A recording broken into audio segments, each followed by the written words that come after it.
America's Got Talent fans have vented online about the odd performers that are on a recent episode of the show. One zombified group of entertainers had AGT judges and crowd members squirming as they watched their act.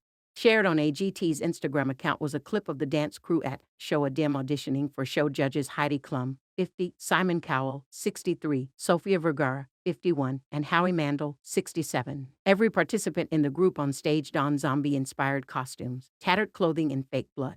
Even creepier than their ensembles was how they contorted their bodies while they rhythmically grew. Some of the dancers twisted their bodies so much that it appeared like their bones were being pulled out of their sockets. Each time the dancers distorted themselves, they got a series of gasps and cries of concern from the audience, especially since their bones seemed like they were really breaking because of how their movements synced with each bone-crushing sound in their performance music.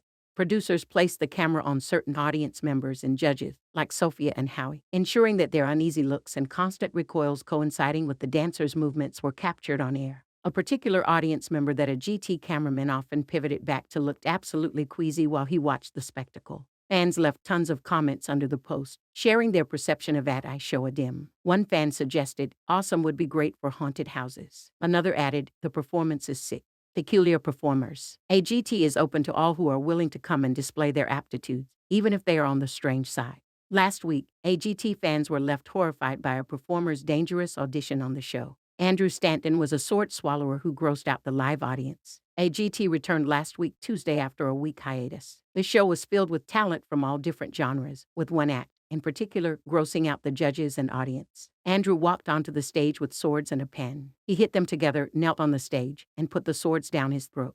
Andrew led with no introduction, and the judges were left speechless. The contestant then tied a rope with a bag attached to the end of it to the swords and threw it across the stage, causing the swords to fly out of his mouth. Heidi and Sophia turned around in their chairs, not wanting to watch anymore, but Andrew continued on with the act. He then took a spear and put it in a holder. Andrew leaned over the spear and placed it on his stomach, spinning around it. Even though the judges were creeped out, they all gave him yeses to advance to the next round.